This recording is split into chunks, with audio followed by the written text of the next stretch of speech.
Yo, what is up guys, it's me Eve again here, playing Etheria Restart. In today's video, we're gonna take a look at Tiamat, one of the best blue units in this game, as well as someone who can make Doki Doki battle, the boss battle that you have with the Doki Doki here, much more easier. That way you can farm this gear very early on. For example, I'm level 23, I already finished the hard 3. I sometimes do it even on continuous battles. Unfortunately, I couldn't get more than a 1 star, but to be honest, to farm gear it doesn't even matter. I still can do it on continuous, on auto, and it's going pretty good for me. So what if you want to build Tiamat? Let's take a look what you need to know about her and how do you want to go for with the gear as well as shells. So because this is a very early into the game right now, this is like day 3 basically, or day 4 at this point only. There's not a lot of like end game gear that you can build, so for the most part I would recommend going for the wellspring if you're going for the PvE content, as well as some swift rush is going to be really good as well. For something like an RTA, for example, if you want to use her in PvP. Obviously, Wellspring is much better because it buffs her HP, so HP percentage here, and Tiamat is all about HP. So it doesn't matter for her what is your attack, what is your defense. For the most part, what is everything here. The only thing that depends is her HP, because she's all about HP. If we take a look at her any of her abilities, everything works depending on her HP, as you can see here. She, for example, her first skill is a single damage. She does attack equal to 10% of her max HP. Then apply some stuff as well. Second skill for her does shields, as well as she can recover over time. As you can see, 15% of a max HP. Her third attack is an AoE damage dealing attack that can also do a taunt, as you can see here. Has a 50% on level 2, for example. It has only 50% chance to inflict a taunt for 1 turn. So this is her basic stuff. You're going to be doing some single damage, you're going to give shields as well as heals to everyone, and as well as you can taunt, as well as do some AoE damage, basically talking about this stuff. So because of that, it's very important to have stats on the HP more, except for like attack. It doesn't matter, she's not a character about the attack. So if you're like, for example, on some other characters like Leon, when you were gonna go all in on attack, on her it doesn't it doesn't work like that. You need to go all, for example, for stats, something like this is not really good because there's too many attack options here. For the most part, you want to go for that HP bonus, for example, effect resistance, as well as defense is okay, like these stuff. For example, sometimes if you just have 1 or 2 good let's say you have a good swift rush or a wellspring, something like with 3s, while you're still farming, you don't have the like perfect gear. Obviously defense bonus, defense here is definitely good, and if like effect resistance also great. But for the most part, you want to go for like HP bonus, stuff like this is much more better. I usually go for the swift rush in the PvP, because again, in PvP it's really important who starts first.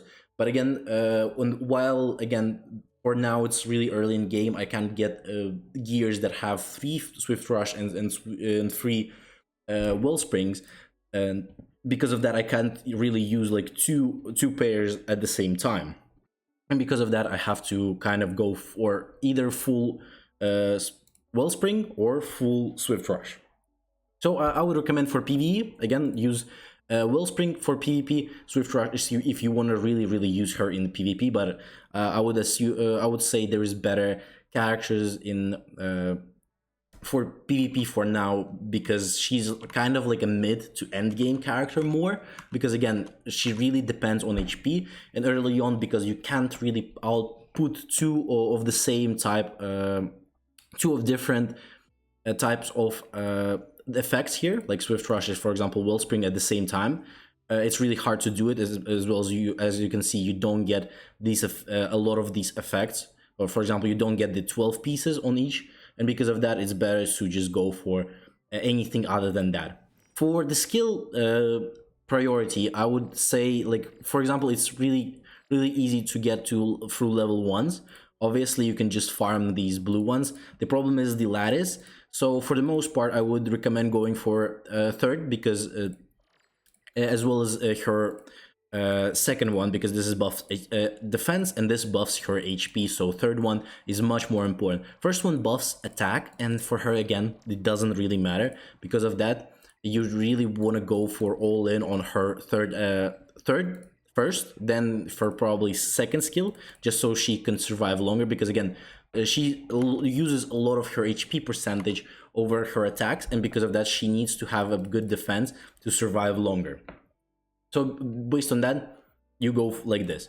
Again, these ones don't really matter. Again, getting some healing received, some HP buffs for basic stats is obviously good. But again, she's a unit that is a little bit harder to get. She's not like an SR or R-rated unit, so it's just gonna be depending on your luck here. For the characters, for your shell, sorry, I would recommend you for the beginning. I would recommend you using something like this. So, Unbridged Science is really good. The meter buff for her, as well as it's with a Swift Rush. For the passive effects on them, I would use, again, go for the HP as lucky as you can get. For example, I didn't really get a purple here. Only could have only gotten the blue one so far. I'm gonna re-roll it again sooner and maybe try to get a better thing.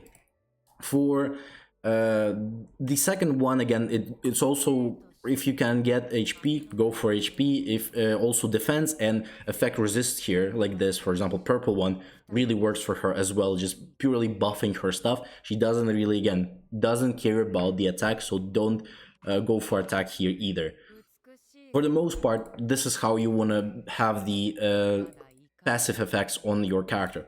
In terms of what is the best, again, effects here on them, I would again recommend either Wellspring or the Swift Rush. I'm using the Swift Rush because, again, this with this I can get to 8 passive. We have with 3 of them, as well as meter buff, turn meter by 40% if you have this guy leveled up, and this is very easy to get him early, because he is a shadow run, if I'm not wrong, character. He drops from the shadow run from here, so on hard it's really easy to get. And because in early game you just don't have the right shelves that you will be using later, like for example the Jakal Guardian, who you can be using with a Wellspring and the Swift Rush all together, maybe even Wave there as well. So because you don't have him for now, you should go for this, as well as, for example, later on, whenever you get to Phoebian and you will be able to get this Black Flag, you can get him with the Swift Rush as well as Wellspring, and also maybe under Unbreakable here for the most part. Also, like, buffing defense is not that bad again. So because of that, this should be your second priority after you open the Phoebian again. For this, you will need to finish the Kororo hard, and you need to try to get through the Kororo at least to 1 star to get this one, because this Black Flag is really good for Tiamat. So this was basically what you need to do when you want to build the Tiamat herself. What are the teams that you want to try to use with Tiamat? Good option is obviously Lily. Lily can buff, increasing a lot of stuff, especially speed. Very important for Tiamat. The most probably important character that you want to have in a team with Tiamat is Sania, just purely because she's got a shit ton of heals. So she's got a revive as well. She's got the passive that can heal a lot. She's got the turn meter as well here, and damage multiplier, as you can see. Another good unit, Valerian. just purely because she's got invincibility, and with invincibility you can put it on the Tiamat at the same time whenever she's got a town, for example.